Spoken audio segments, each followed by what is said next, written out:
takut kehidupan, takut masa depan, takut dengan penyakit, takut dengan segala sesuatu, berarti kita masih tinggal di Lodebar. Kita tahu keadaan situasi COVID-19 ini, dunia, peperangan, wabah penyakit. Tetapi Tuhan mau mengajarkan saudara, tampil di saat-saat ini, tampil di tahun-tahun ini, pribadi-pribadi yang ditolong, pribadi-pribadi yang mengalami mukjizat Tuhan. Apa yang sudah dibuat, apa yang sudah ditetapkan, janji itu adalah janji yang abadi, yang akan diberikan kepada setiap gereja. Kasih Bapa tidak pernah berhenti dan Dia mau menepati janjinya. Berkat itu bukan berarti harus kaya, tidak. Berkat itu artinya bagaimana kemurahan Tuhan terjadi dari hari ke hari. Hidupmu bukan hanya untuk bertahan hidup, tetapi hidupmu untuk menjadi berkat. Kalau menjadi berkat, berarti saudara diberkati.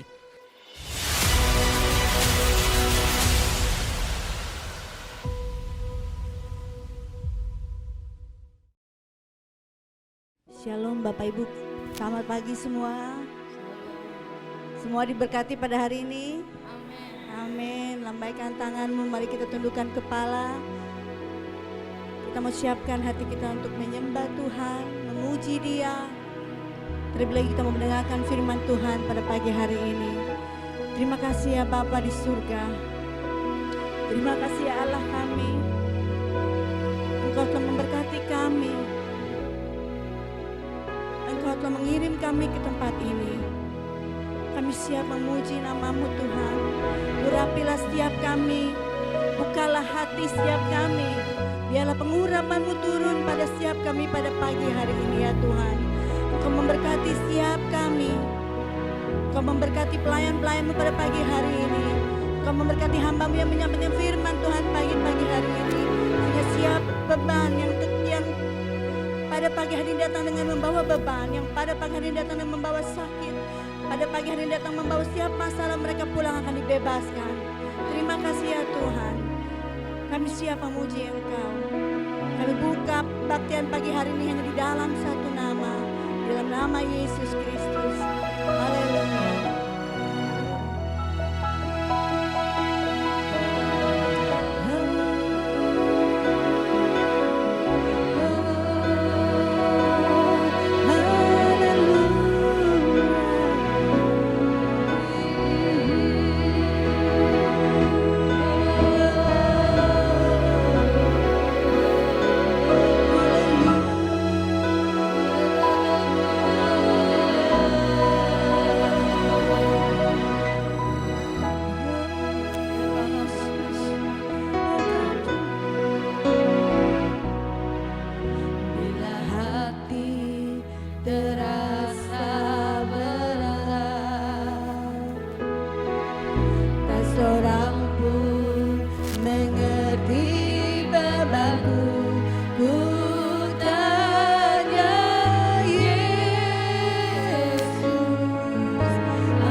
kita sama-sama bangkit berdiri, kita angkat tangan kita katakan kami cinta Engkau Tuhan. Kami mencintai Engkau ya Tuhan. Lambaikan tanganmu, katakan dengan ya Allahku. Amin, kami rindu Tuhan. Kami rindu mengatakan kami mencintai Engkau ya Bapa. Haleluya Tuhan, haleluya.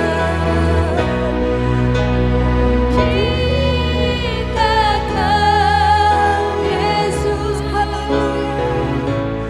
Hanya Engkau bagiku, Yesus. Sungguh ku rindu mengatakannya, betapa aku mengasihimu. Katakan Engkau Allah dan Raja. Engkau Allah dan Rajaku, Yesus. Kekasih dalam hidupku. Engkau segalanya bagiku. Ku bersyukur kepadamu, Engkau Allahku. Engkau Allah dan Rajaku. Haleluya. Kekasih dalam hidup. Haleluya. Engkau segalanya bagiku. Ku bersyukur kepadamu, Engkau Allah dan Rajaku ya Tuhan. Engkau Allah dan Rajaku. Amin. Jemaat semua nyanyikan lagu ini. Kekasih dalam hidupku. Yang segenap hatimu katakan kepadanya. Engkau segalanya bagi. Engkau segalanya bagi kami. Ku bersyukur kepadamu, sembah Dia.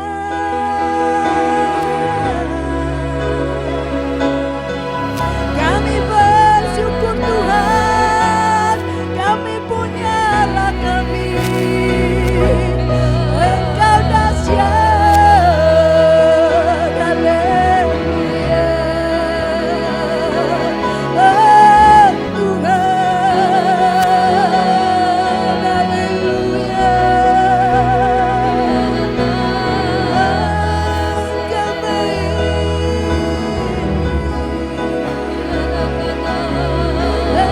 Engkau baik Tuhan, baik Yesus. Haleluya, haleluya, haleluya Tuhan. Diberkati namamu, ya Rabbana. Haleluya.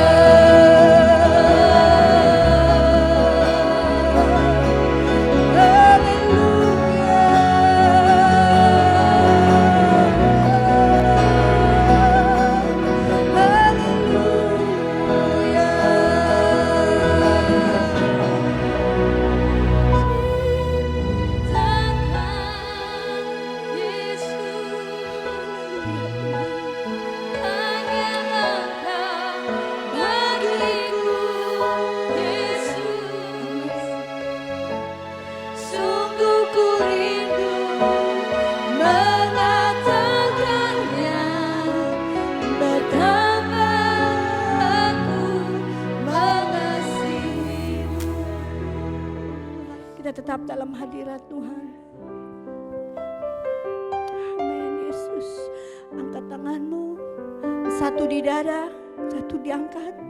Katakan ku di tanganmu ya Tuhan.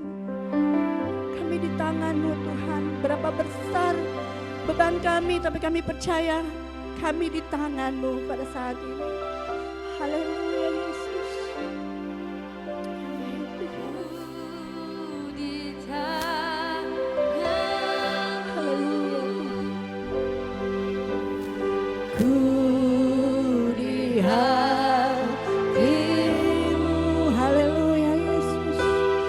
Di pikiranmu, di rencanamu, tak pernah ditinggalkan. Di tanganmu, haleluya Tuhan,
Hanya Engkau yang layak Bapa. Hanya Engkau yang kami sanjung tinggi. Hanya Engkau yang layak ditinggikan, disembah, dipuji bagi kami anak-anak-Mu. Urapi setiap kami Tuhan. Urapi setiap kami Bapa. Karena kami mau sehidangan dengan-Mu Tuhan. Karena kami mau menghargai pengorbanan-Mu.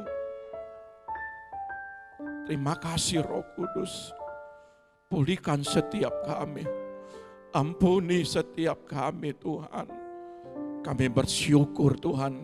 Kalau kami bisa menaikkan pujian ini. Itu semua karena kami mengasihi-Mu Tuhan. Kami siap mendengarkan firman-Mu. Di dalam nama Tuhan Yesus katakan haleluya. Amin. Mari silakan duduk Bapak Ibu. Terima kasih, puji Tuhan. Shalom. Haleluya. Terima kasih buat present worship pagi hari ini. Bapak Ibu adik-adik sekalian, jangan tinggali bahwa nanti di hari Selasa kita akan doa sampai hari Senin. Ya, nanti malam kita adakan ibadah full doa, dan karena kita mau betul-betul mengakhiri puasa kita ini, ya, dan kita percaya ada sesuatu yang terjadi buat kita. Segala sesuatu yang kita lakukan, apapun yang kita lakukan, usaha jeripayah daripada umat-umat Tuhan, para pelayan-pelayan Tuhan untuk mengambil bagian di dalam doa dan puasa selama 1 bulan penuh, dan kita percaya pasti ada sesuatu yang terjadi. Tidak mungkin segala sesuatu yang kita meminta, memohon dengan doa dan puasa, dia tidak akan melakukan, tidak mungkin. Pasti dia melakukan. Haleluya. Nah, saudara yang terkasih, saya rindu untuk memperdalam tentang Alkitab di dalam 2 Samuel pasal 9. Kalau kemarin saya sudah bagikan bagaimana kita makan di makanan di meja raja, tetapi saya rindu untuk berbicara tentang Lodebarnya. Kenapa saya harus menyampaikan tentang Lodebar ini? Karena memang di akhir-akhir zaman ada banyak orang-orang umat-umat Tuhan yang masih tinggal di Lodebar.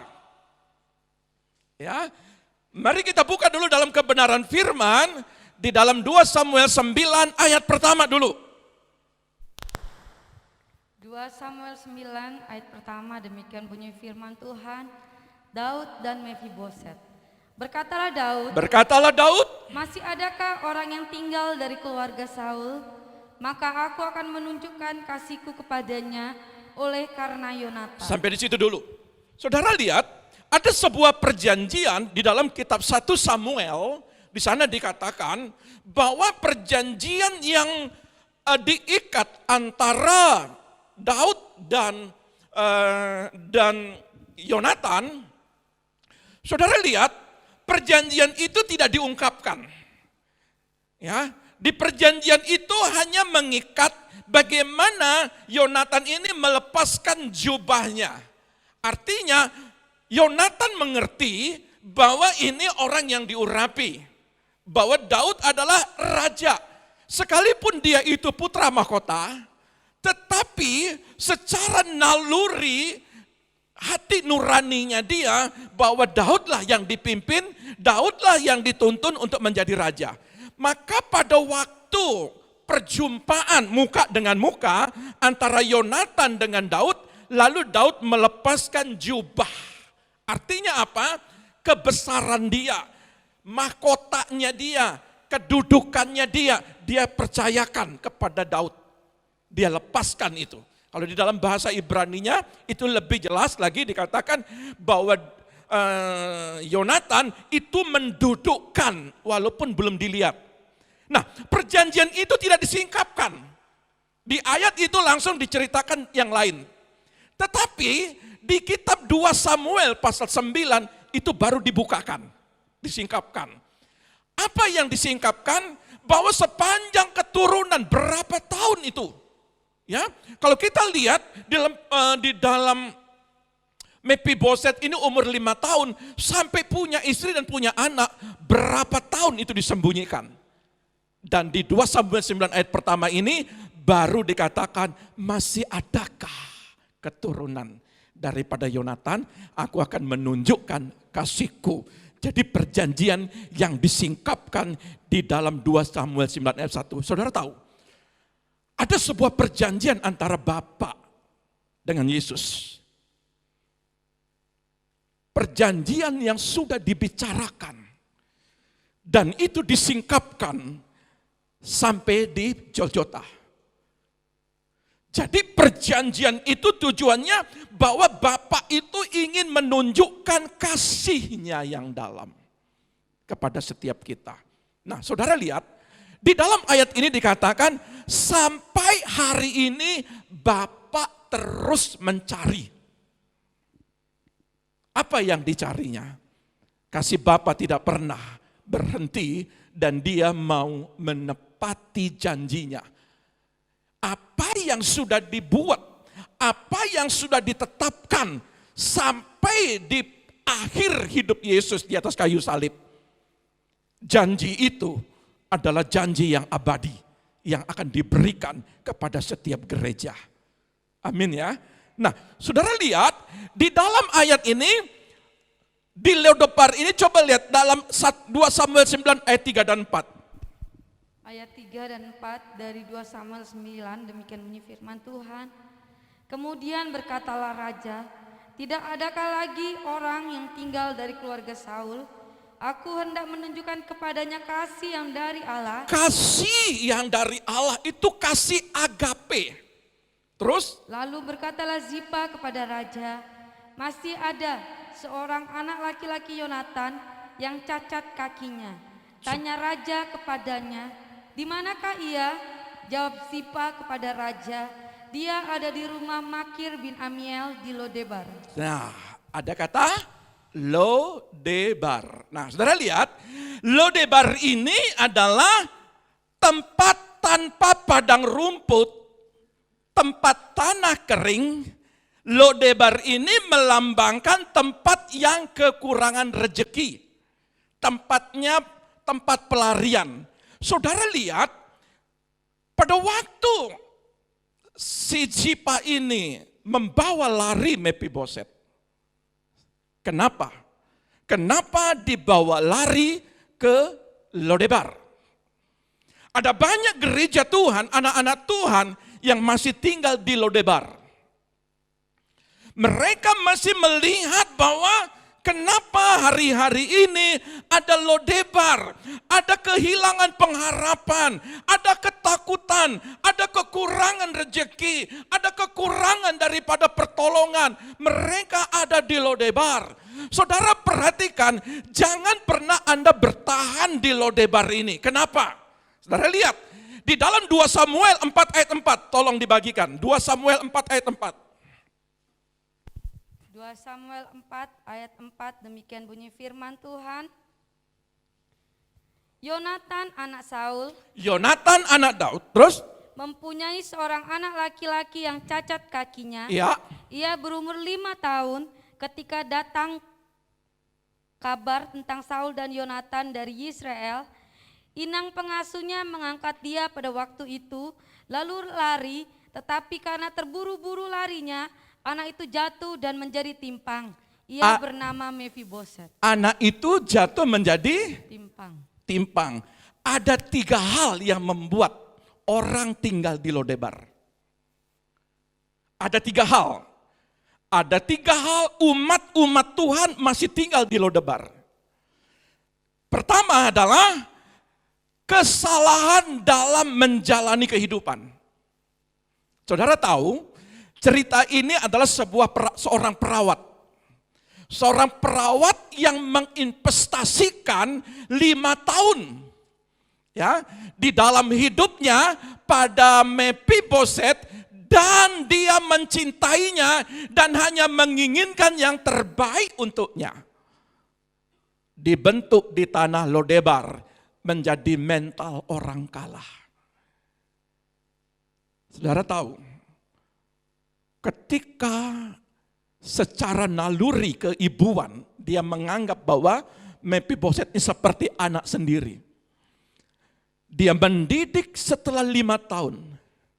Saudara tahu, setelah 5 tahun ini, Mephiboset mengalami ketimpangan perjalanan hidupnya. Tetapi persoalannya kita adalah, siapa yang mendidik Mephiboset menentukan. Kalau engkau mendidik anak-anakmu di dalam perjalanan hidupnya, ada ketimpangan, saudara tidak didik dia dengan baik. Maka kesalahan tertimpa juga kepada anak-anakmu. Tertimpa juga kepada Mephiboset. Selama 5 tahun, dari umur 5 tahun sampai di ayat itu dikatakan, dia punya istri dan punya anak. Berarti bertahun-tahun Zipa mendidik Mephiboset di tanah kering, di tanah tandus, di tanah tidak ada pengharapan. Maka saya mau berkata di dalam tema kita ini, ayo keluar. Inilah waktunya untuk kita keluar dari Lodebar. Inilah waktunya. Tetapi saudara betul-betul mencintai, siapa yang tidak mencintai anak-anaknya? Segala hidupnya dia berikan. Segala hidupnya dia berikan. Tetapi saudara tahu, saudara tidak memahami. Karena saking cintanya, saking mengasihi, sampai-sampai ketimpangan artinya kehidupan yang tidak sesuai dengan standar orang normal. Yang tidak sesuai dengan standarnya Tuhan. Saudara biarkan dia hidup di dalam kesalahan, hidup di dalam dosa, hidup di dalam jauh daripada Tuhan. Saudara biarkan karena saudara mencintai anak saudara. Ini kasus. Ini sebuah kasus yang terjadi. Kenapa Mephiboset bertahun-tahun sampai punya anak itu ada di Lodebar? Karena apa? Karena Zipa tidak mau membawa keluar jauh Mephiboset. Dia merasa nyaman ada di tempat itu. Dan saudara lihat, ketika dia mendengar berita ayah dan kakeknya terbunuh, dia takut dan lari ke Lodebar, menjauh dari kemurahan raja. Ketakutan membuat kita tetap ada di Lodebar. Ketakutan.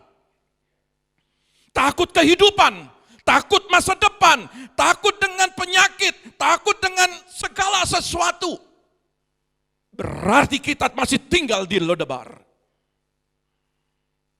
Saudara, ketakutan daripada perjalanan kehidupanmu, perjalanan pendidikan anak-anakmu, bagaimana nanti kehidupannya ke depan, bagaimana biaya dan biayanya, bagaimana dengan pelanggan-pelanggan saya, bagaimana dengan jiwa-jiwa yang saya layani, bagaimana tentang keluarga saya. Ketakutan Zipa ini mempengaruhi daripada Mephiboset.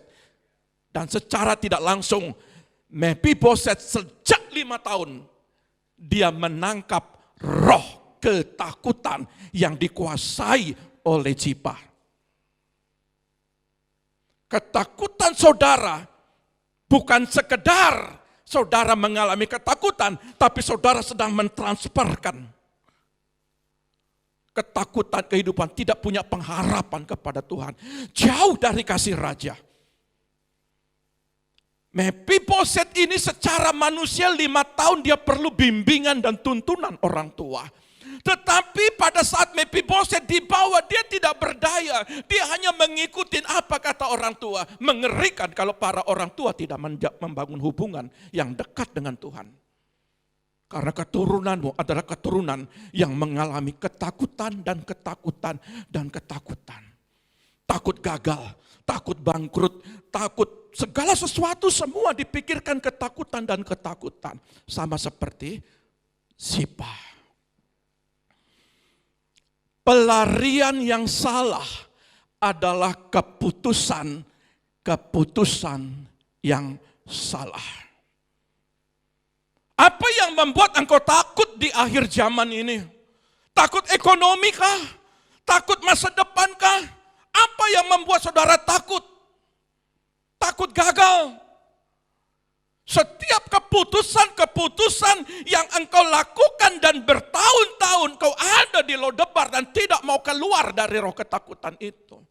Dan tidak mau melawan arus. Apa yang membuat setiap kehidupan kita? Apa yang membuat hari-hari ini?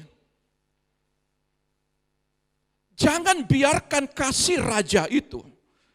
Kasih Raja Daud, mereka berusaha menjauh karena ada hukum. Setiap peperangan, ya, kalau raja yang lama mati, muncul raja yang baru, maka raja yang baru akan membunuh semua, baik prajuritnya, baik keluarga-keluarganya itu dibunuh.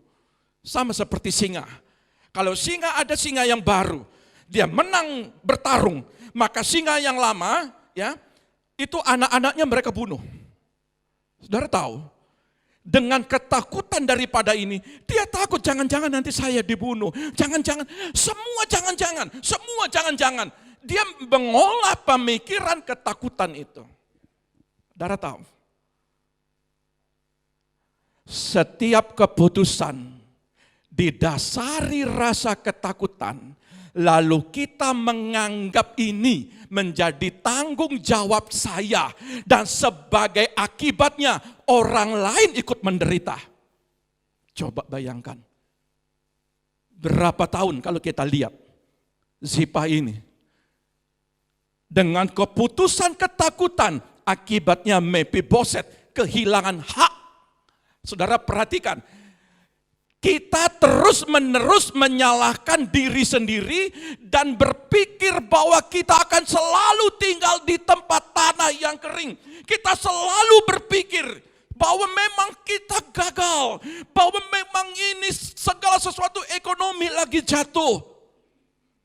Perjanjian Bapa dengan Yesus diselesaikan di kayu salib untuk menuntaskan segala kutuk-kutuk. Kutuk-kutuk kegagalan, kutuk dosa, kutuk kemiskinan, kutuk penyakit sudah diselesaikan. Begitu juga dengan Daud, dengan Yonatan. Tetapi tidak dirasakan oleh Mephiboset. Ada banyak anak-anak Tuhan tidak merasakan perjanjian daripada Bapa dengan Yesus. Dan mereka masih hidup di dalam ketakutan dengan hidup mereka. Saudara lihat, orang lain menderita. Terkadang kita mengambil bagian. Saya ingin sesungguhnya ingin menolong. Tapi saudara lihat, ada berapa banyak orang menolong orang lain, tetapi didasari apa? Tidak disembuhkan ketimpangannya, tidak disembuhkan ketakutannya. Selama kita tidak menyembuhkan hatinya, selama kita tidak menyembuhkan perjalanan hidupnya, ketika saudara berdoa bukan tidak didengar, tetapi saudara itu hanya di permukaan. Karena apa? Hanya mendoakan tetapi tidak disembuhkan. Tetap timpang, tetap di Lodebar, tetap di dalam kehidupan yang serba di bawah, serba kekurangan, serba keterbatasan. Saudara diberkati. Tetapi karena saudara menganggap bahwa memang begini keadaan saya, biar saya di Lodebar, yang penting saya masuk surga. Haleluya. Tuhan mau memberkatimu di surga maupun di bumi. Saudara yang terkasih, ada kedua lagi. Dari poin ketiga ini ada dua. Pilihan yang tidak selaras. Apa itu? Alkitab tidak mengatakan mengapa Mephiboset tinggal di sana, tetapi di sanalah ia memilih untuk tinggal. Alkitab tidak menyatakan bahwa saudara itu berapa lama saudara hidup dalam kekurangan, hidup dalam penderitaan, hidup dalam kegagalan, tetapi saudara yang memilih.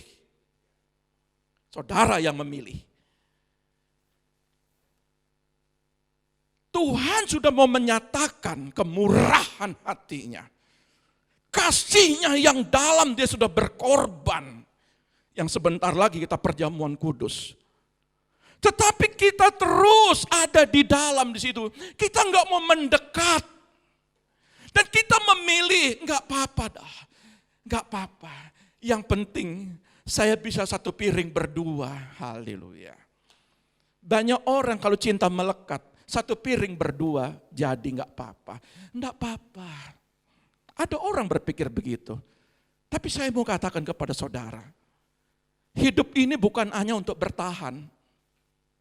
Hidup ini untuk menjadi berkat. Saya ulang, hidupmu bukan hanya untuk bertahan hidup, tetapi hidupmu untuk menjadi berkat. Kalau menjadi berkat berarti saudara diberkati.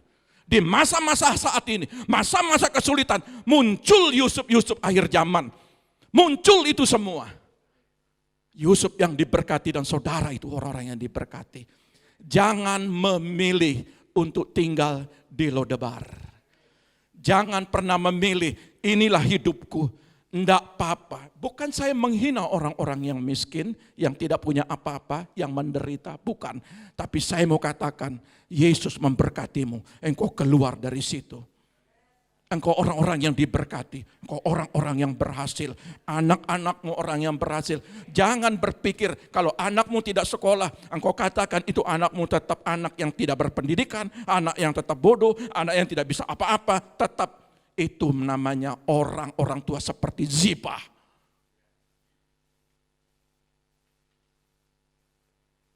Anakmu diberkati Tuhan. Kita terlibat dalam sesuatu yang kita tidak tahu, yang kita tahu tidak seharusnya, dan kita memilih. Kita tahu kita ini sebenarnya diberkati. Tapi kita nggak mau berdoa untuk menghancurkan belalang. Kita nggak mau berdoa untuk menghancurkan, ya, pelajaran kemarin apa? Belalang, apa lagi? Roh-roh kegagalan. Kita nggak mau berjuang di situ. Justru kita memilih dengan apa? Air mengalir. Nggak apa-apa. Haleluya. Jangan hidupmu seperti air yang mengalir. Harus menabrak arus. Saudara lihat, kita tahu keadaan situasi COVID-19 ini. Dunia, peperangan, wabah penyakit. Tetapi Tuhan mau mengajarkan saudara, tampil di saat-saat ini. Tampil di tahun-tahun ini. Pribadi-pribadi yang ditolong. Pribadi-pribadi yang mengalami mukjizat Tuhan. Anda harus tampil. Supaya bagaimana? Bagaimana Allah dipermuliakan kalau saudara hidup di dalam penderitaan. Bukan penderitaan itu tidak boleh. Pikulah salib. Katakan, firman Tuhan berkata demikian. Pikulah salib. Betul. Saya setuju. Tetapi bagaimana supaya orang lain mendapatkan pertolongan? Bagaimana supaya orang lain melihat mukjizat kesembuhan? Kalau saudara tidak mengalami yang namanya pertolongan kesembuhan. Bagaimana saudara berbicara, engkau pasti diberkati. Kalau saudara tidak hidup dalam berkat Tuhan. Bukan berarti saudara harus kaya, tidak. Berkat itu bukan berarti harus kaya, tidak. Berkat itu artinya bagaimana kemurahan Tuhan terjadi dari hari ke hari dalam kehidupan saudara. Nah, poin yang ketiga adalah ada identitas yang salah di sini. Identitas yang salah adalah sangat menyedihkan di ayat 8.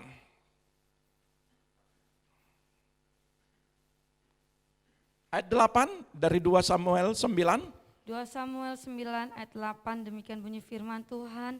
Lalu sujudlah Mefiboset dan berkata, apakah hambamu ini sehingga engkau menghiraukan anjing mati seperti aku? Dia menganggap aku seperti anjing mati. Ya. Saudara lihat, di Lodebar tidak ada kehidupan yang menjanjikan.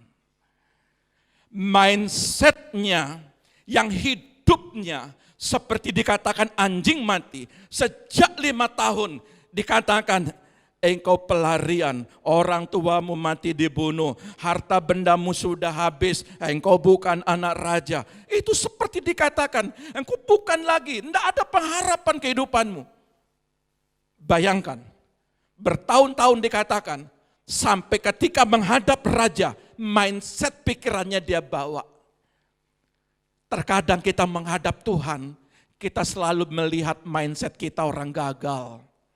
Halo, Anda orang yang diberkati. Anak-anak Anda orang yang berhasil. Mindset anak-anakmu tanamkan prophetic. Engkau bisa, anakku bisa. Engkau mampu anakku. Engkau mampu melakukan segala sesuatu yang bapak dan ibu tidak bisa lakukan. Engkau mampu anakku. Tapi sayangnya, ada banyak Mephiboset di akhir zaman. Yang dibawa menghadap raja, berdoa kepada raja. Masih berkata, Tuhan, aku orang gagal Tuhan.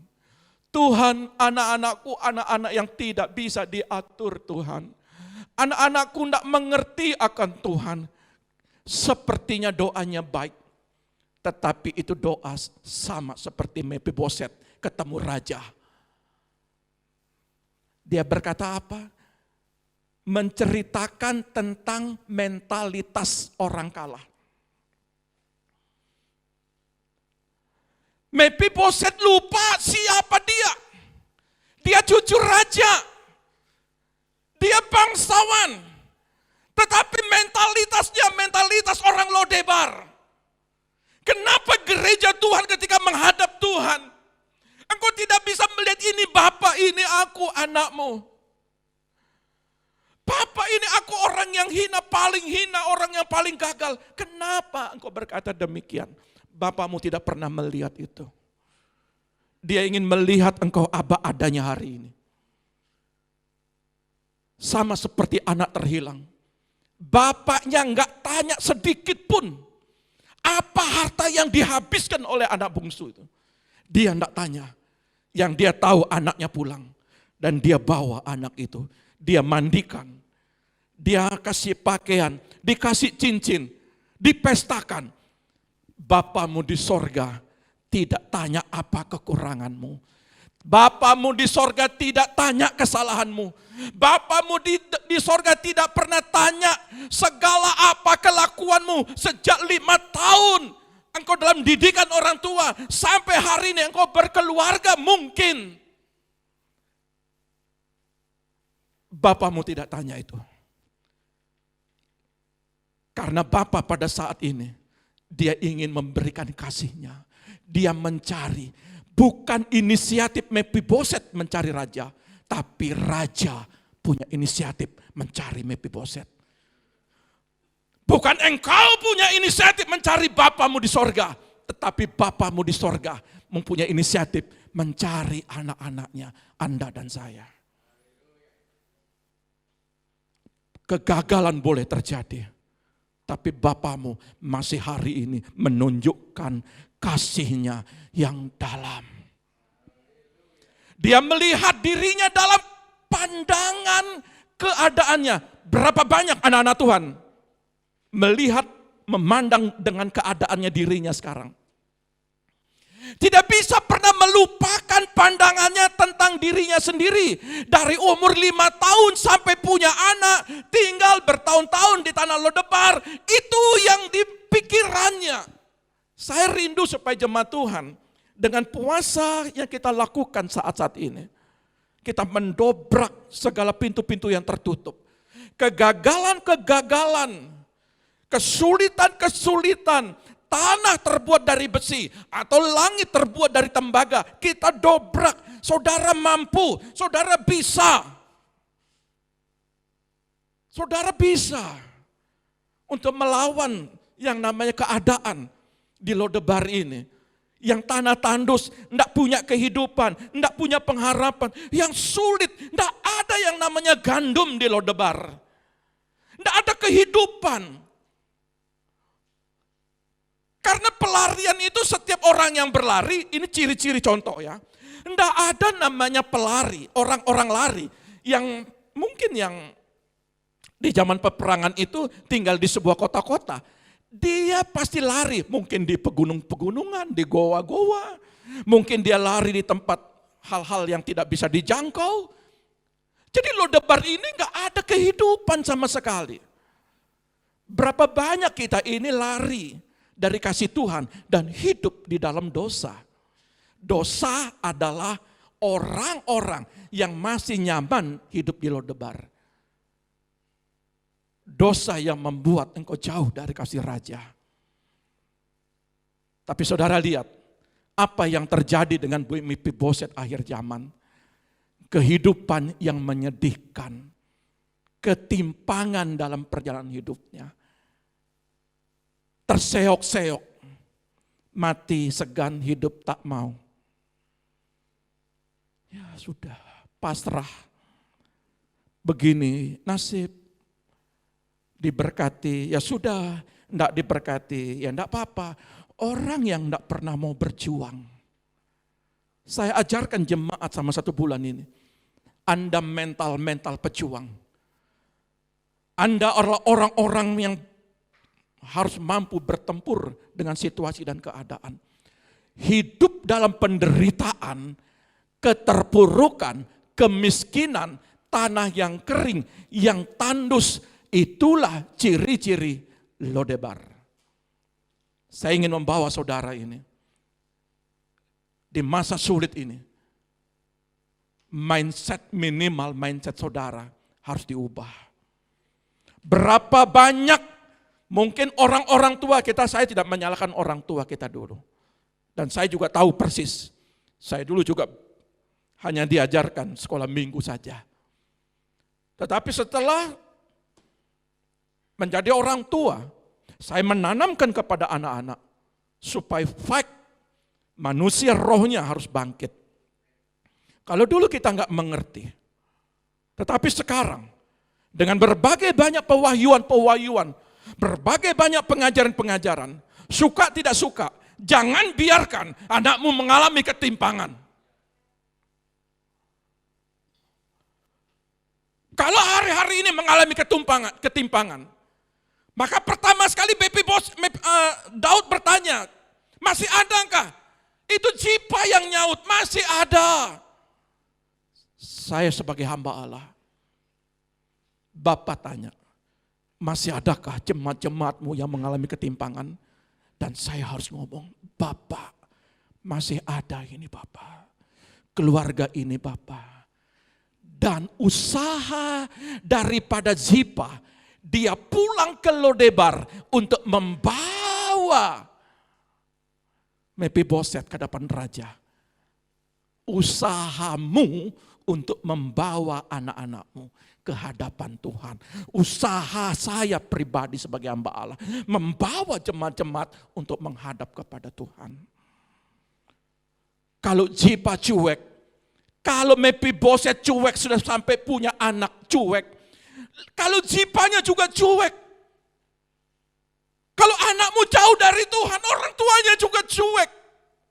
Halo, tidak akan pernah ketemu raja. Dia perlu dituntun karena dia mengalami ketimpangan. Tapi sering juga orang tua justru yang timpang. Haleluya. Kebalik. Ada yang kebalik. Ini Mephiboset yang timpang, ini justru Zipa yang timpang. Haleluya. Saya berharap di sini nggak ada. Nggak ada yang ngaku ya. Amin.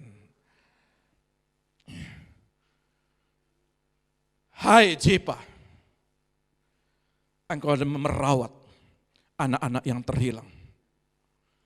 Hai Zipa, engkau diberi tugas untuk menyampaikan kabar baik. Untuk membawa setiap anak-anak, setiap jemaat-jemaat yang mengalami ketimpangan dalam kehidupannya. Tujuannya itu, saudara yang terkasih, kalau kita lihat pertama, apa yang dilakukan kepada Zipa ini? Apa yang dilakukan kepada setiap gereja? Mendengar panggilannya. Di ayat itu pun dikatakan, ayat 5 dan 6. Ayat 5 sampai 6 dari 2 Samuel 9, demikian bunyi firman Tuhan. Sesudah itu Raja Daud menyuruh mengambil dia dari rumah Makir bin Amiel dari Lodebar. Dan Mefiboset bin Yonatan bin Saul masuk menghadap Daud. Ia sujud dan menyembah. Kata Daud, Mefiboset, jawabnya, inilah hamba Tuanku. Saudara tahu, ayat ini menyampaikan sebuah pesan. Kalau dalam bahasa Indonesia sehari-hari dikatakan, lalu Raja Daud menyuruh memanggil putra Yonatan itu.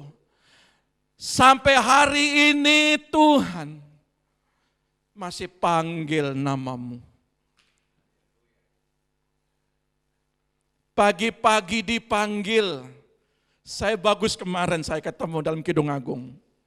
Kidung Agung itu berbicara, ya, di saat gelap itu perbedaan antara matahari terbit, antara malam ketemu pagi, itu ada bayang-bayang.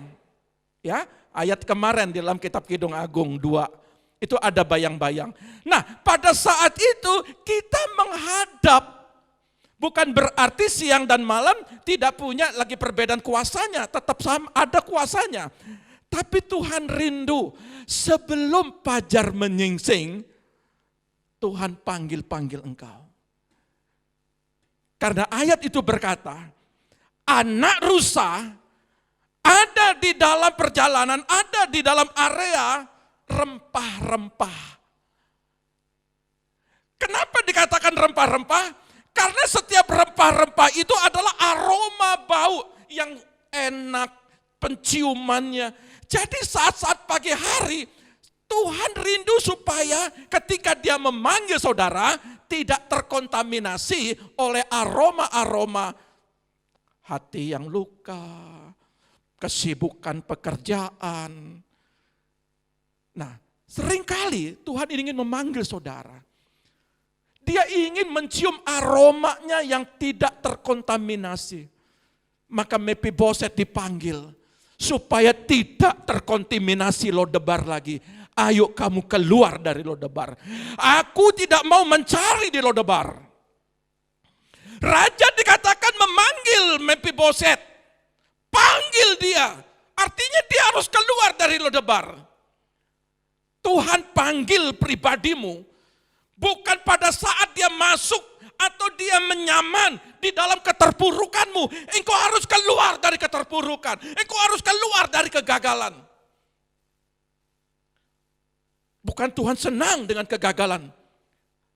Saudara menangis di situ, lalu Tuhan ada di situ. Engkau gagal, engkau tidak berdaya. Tidak. Keluar dari ketidakberdayaanmu. Ayatnya bilang kan dipanggil. Artinya ada inisiatif baik Ziba maupun Mefiboset keluar dari Lodebar. Keluar dari kegagalan. Saya mau ajar kepada gereja Tuhan saat ini. Apa yang membuat engkau gagal hari ini?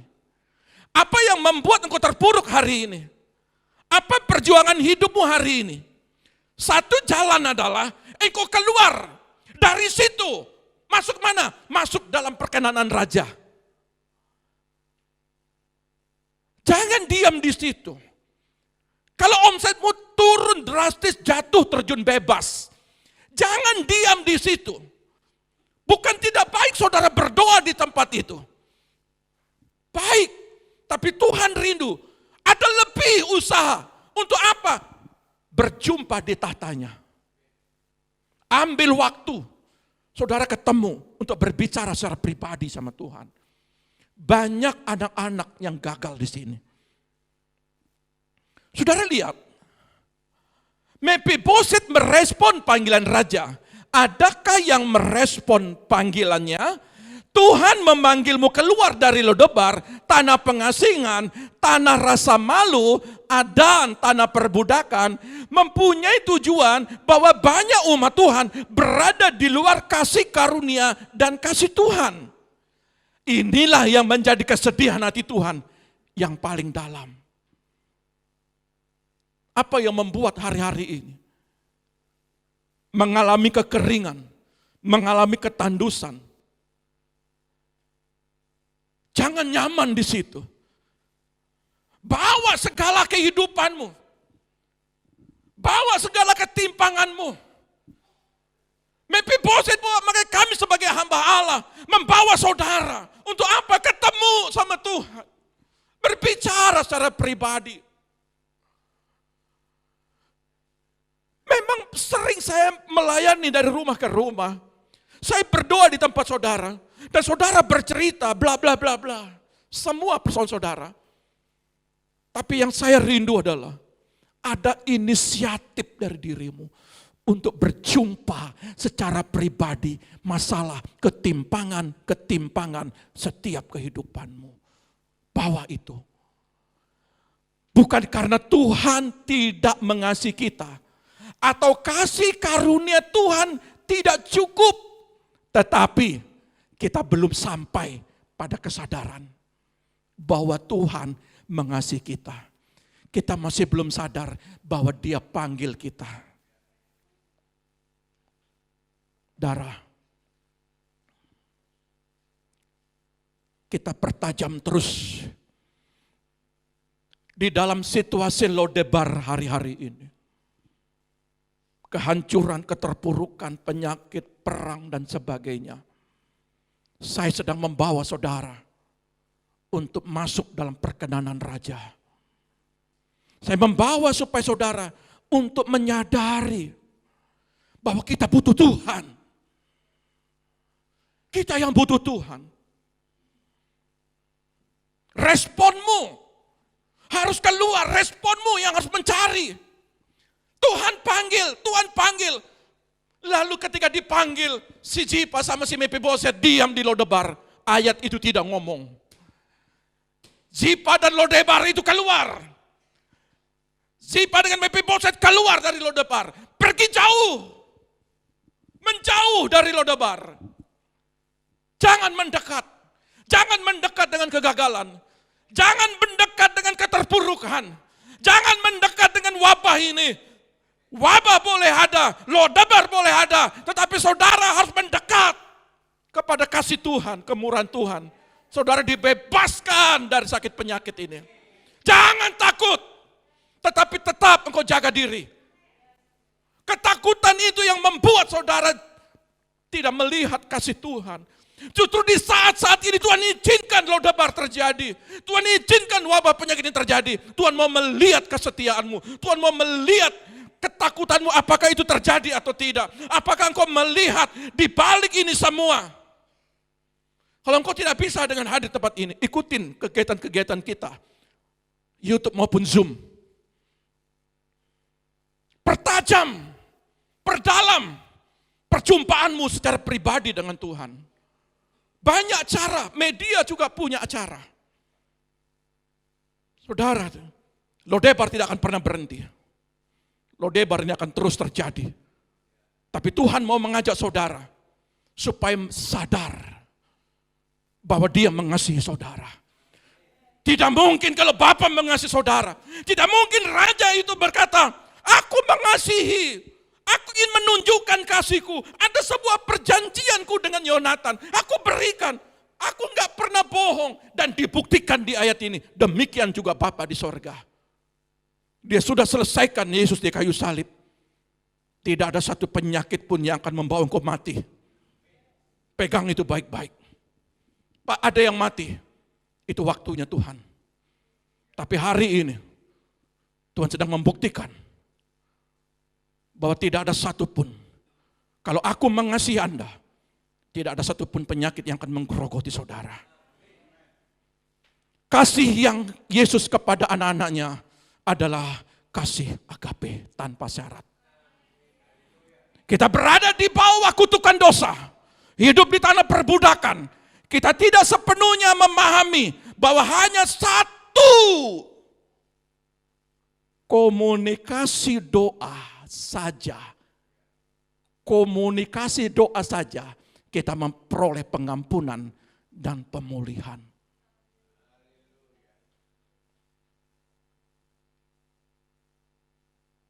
Raja di atas segala raja sedang memanggilmu.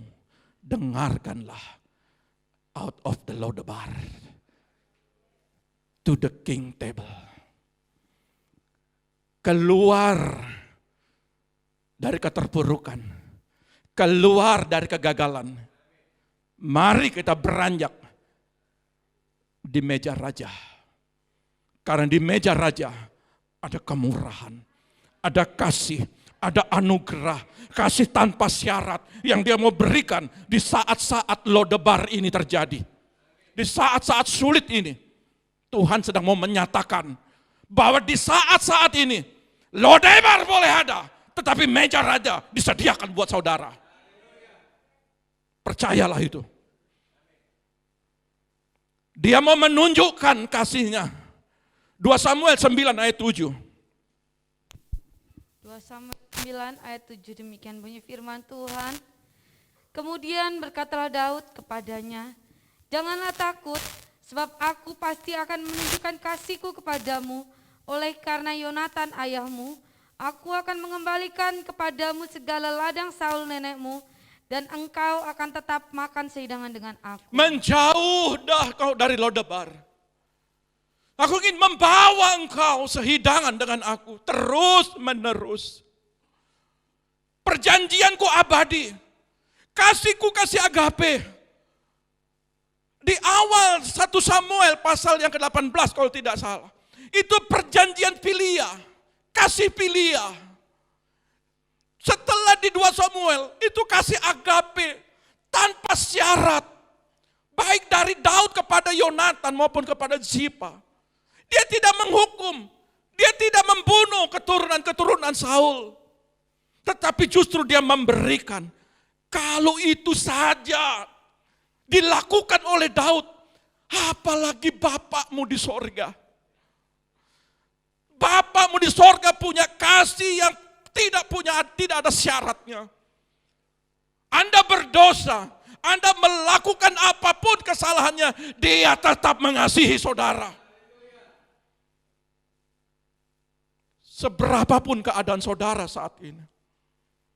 Keterpurukan apapun yang terjadi sejak kau 5 tahun di Lodabar, Dia akan menunjukkan kasihnya kepadamu. Dia akan memberikan apa yang Dia punya. Meja raja adalah di mana engkau melihat sebuah aroma-aroma masakan, aroma-aroma rasa. Dia berikan itu semua. Tidak ada namanya pesta raja, makanan biasa-biasa. Tidak ada namanya Bapakmu di sorga memberikan kepadamu itu biasa-biasa. Tidak ada. Masa sulit boleh terjadi. Lodabar boleh terjadi, tapi anak-anakmu, anak-anak ini diberkati. Kehidupan keluargamu, kehidupan yang diberkati. Yang saya pegang itu. Diawali dengan mendengar. Saudara tahu, kalau kita mendengar panggilannya, mungkin rasa capek. Di Kidung Agung pasal 3 itu dikatakan, setelah aku sepanjang malam mencari-cari, tak kutemukan Dia. Ya, yang ibadah kita hari Kamis. Tak kutemukan Dia. Rupa-rupanya sepanjang malam sampai ketemu pagi, tetap tidak ketemu kita. Tidak diketemui. Kalau saudara mendengar saja panggilannya, saya kasih contoh sebuah Alkitab. Ada Naomi. Sepanjang hari aku pergi dengan kekayaan. Dia meninggalkan Yerusalem, pindah ke Moab. Dengan pergi, aku membawa semuanya. Tetapi ketika aku pulang, aku tidak bawa apa-apa.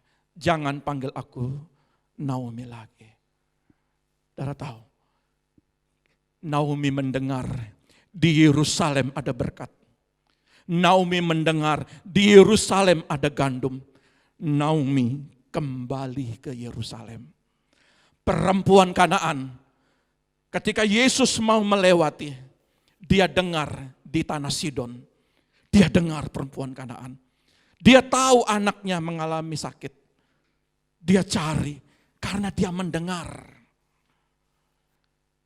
Perempuan pendarahan mendengar si pembuat mukjizat itu datang. Dia berusaha untuk menyentuh jumbai jubah. Dan Zipa pun juga mendengar. Dan Mefiboset pun juga mendengar panggilannya, pertanyaannya. Ketika Tuhan panggil saudara, apakah saudara mendengar atau tidak? Baca firman anakku, itu panggilan yang ada di hati nuranimu.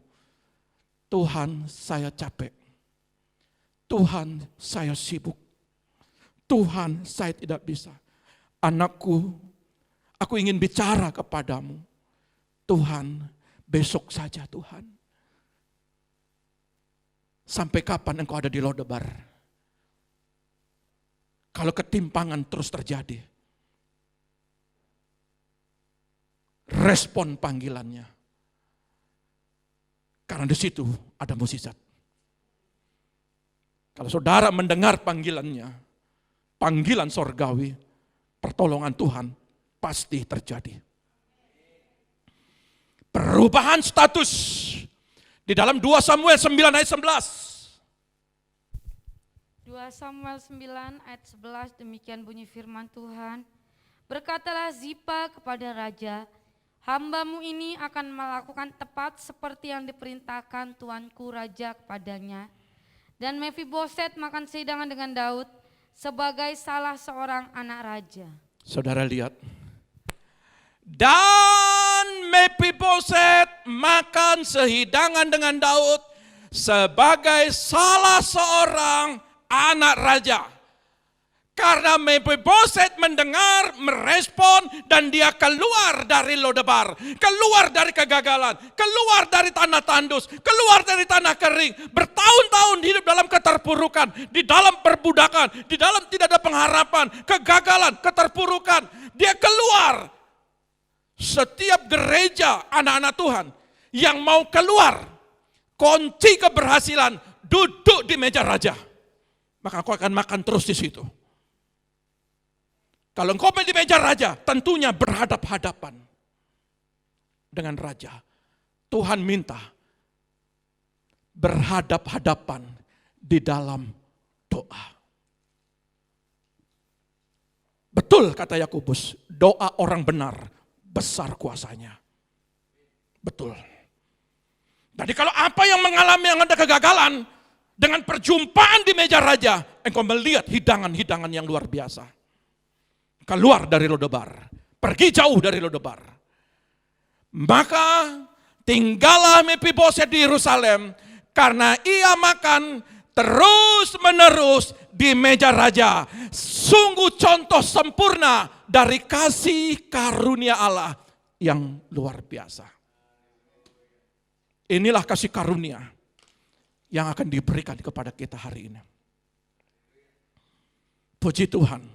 Saudara yang tidak bisa mengikuti, saudara bisa lihat media kita, tetap perjamuan. Ini kemurahan hati Tuhan yang Dia berikan membuat kita. Mari kita datang dalam perjamuan kudus.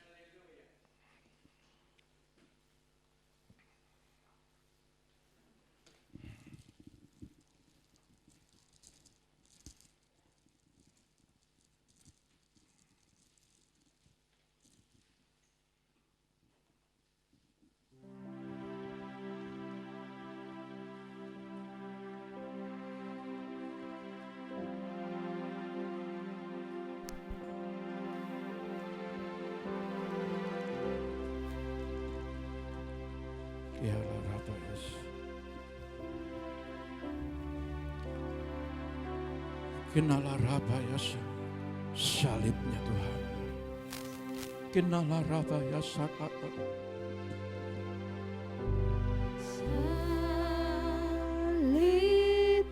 Engkau lihat pengorbanan Tuhan saat ini.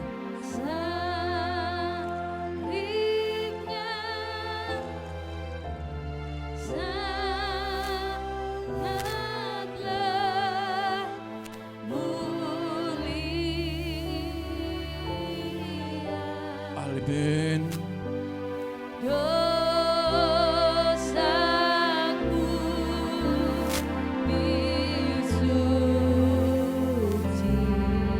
Dia menyucikanmu.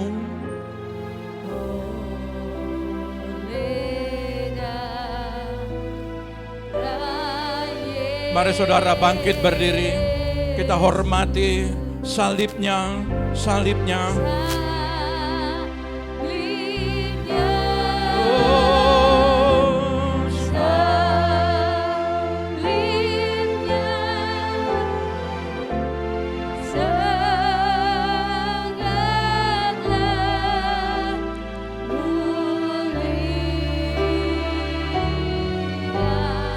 Rabaya sakat akalara.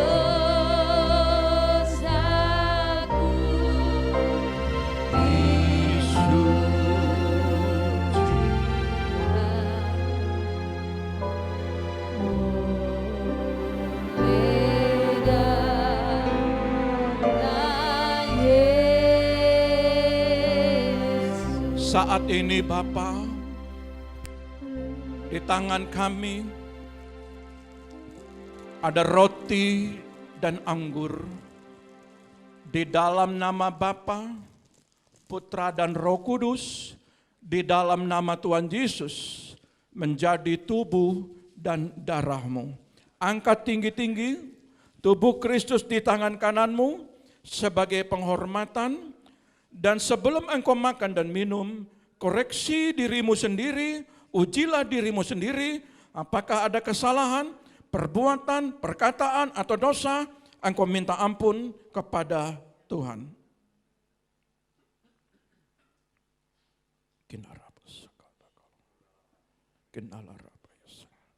Dengarkan firman Tuhan.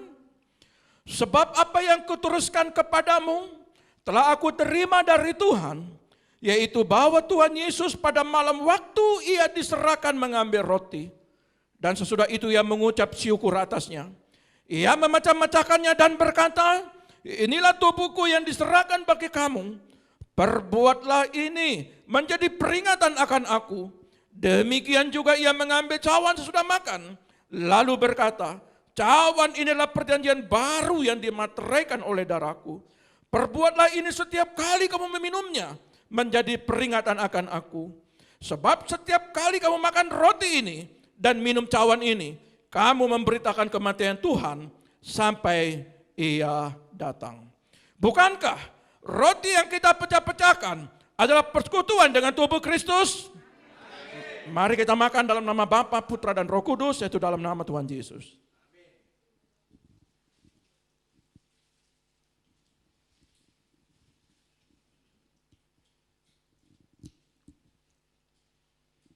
Angkat tinggi-tinggi darah Kristus. Yang sakit disembuhkan. Wabah penyakit tidak akan pernah menyentuhmu. Karena pada saat ini darah Kristus sudah ada di dalam hidupmu. Bukankah cawan pengucapan syukur, yang atasnya kita ucapkan syukur, adalah persekutuan dengan darah Kristus? Mari kita minum dalam nama Bapa, Putra dan Roh Kudus, yaitu dalam nama Tuhan Yesus.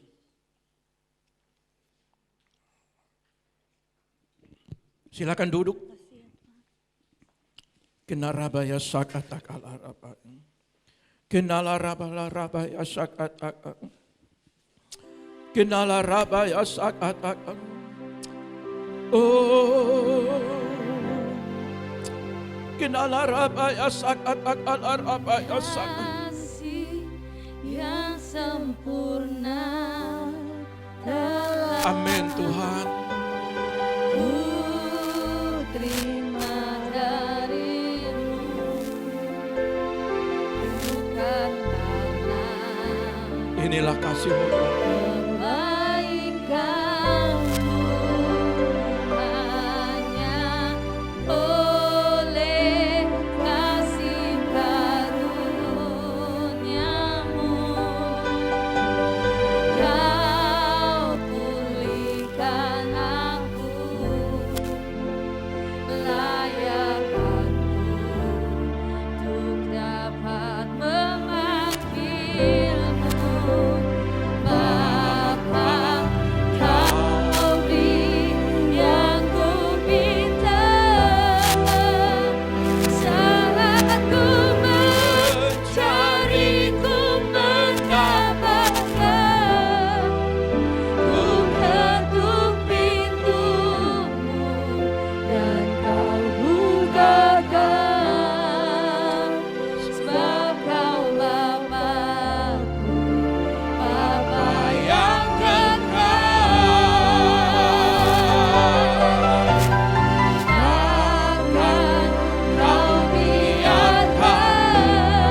Mari kita nyanyikan pujian ini dari awal.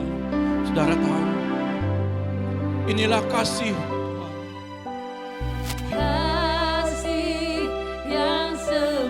Kasih yang sempurna yang Kau berikan bagi kami, Tuhan.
Musik saja. Kinala ramayasa kita menyembah Dia rabasa. Kinala ramayasa katakanlah ramai. Inilah kasih-Mu Tuhan. Engkau akan membawa kami keluar dari Lodebar. Engkau membawa kami keluar untuk menikmati makanan Raja. Membawa kami untuk menikmati akan kasih-Mu. Inilah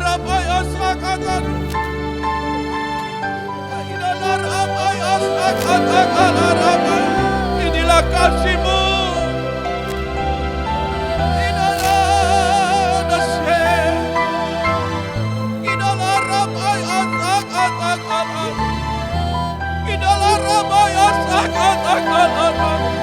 Bapakku, Bapakku, inilah umat-Mu datang kepadamu. Kasih-Mu Kau nyatakan kepada mereka. Kidalah rabaya sakatakanlah rabaya. Kidalah rabaya sakat. Saat ku mencari, ku mendapatkan. Ku ketuk pintu dan Kau bukakan.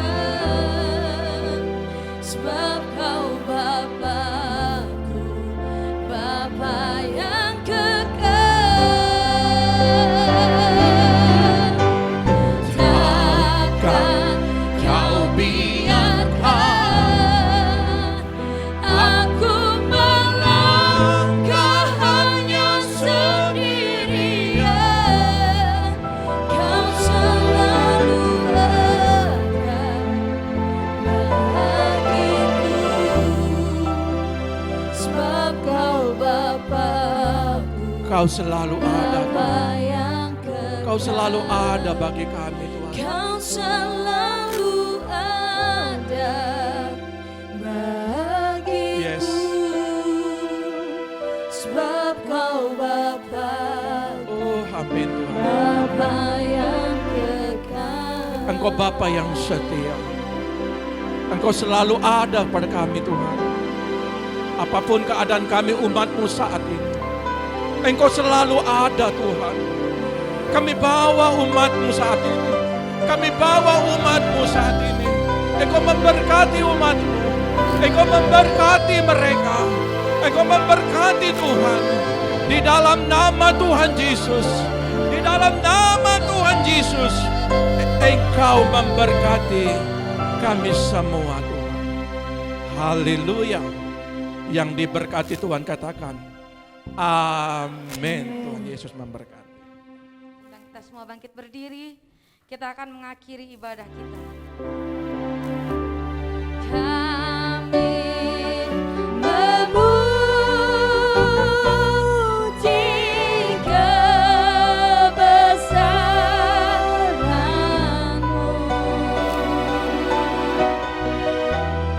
Ajaib Tuhan, ajaib Tuhan. Kami memuji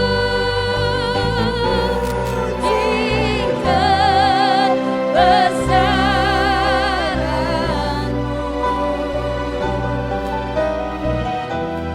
Ajaib Tuhan, ajaib Tuhan, ajaib Tuhan,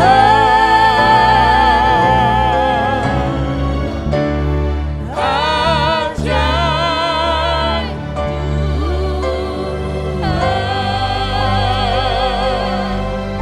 Akhir daripada ibadah ini semua campur tangan-Mu. Terima kasih Tuhan atas kebaikan-Mu. Terima kasih Tuhan atas anugerah-Mu. Kalau sampai hari ini Engkau memberikan kami kemampuan dan kekuatan di dalam kami menjalani setiap kehidupan kami, itu semua karena Tuhan. Terima kasih Bapa, jemaat-Mu yang tidak sama-sama hadir dengan kami, Engkau berikan kekuatan dan kemampuan juga. Pelihara dan jaga mereka di dalam nama Tuhan Yesus. Angkat kedua tanganmu, terimalah berkat. Diberkatilah keluargamu, diberkatilah anak-anakmu, diberkatilah kesehatanmu, diberkatilah pendidikan anak-anakmu, diberkatilah lumbung-lumbungmu. Apa yang kau kerjakan lewat tanganmu akan dibuat berhasil. Setiap kakimu melangkah, Tuhan selalu menuntunnya. Engkau diberkati di bumi, namamu juga sudah tercatat di sorga. Ketika Tuhan Yesus datang kedua kali, Dia akan menjemput orang-orang kudusnya, orang-orang yang setia, orang-orang yang takut akan Tuhan. Di dalam nama Bapa, Putra dan Roh Kudus, yaitu dalam nama Tuhan Yesus, yang diberkati Tuhan katakan haleluya, amin. Tuhan Yesus memberkati.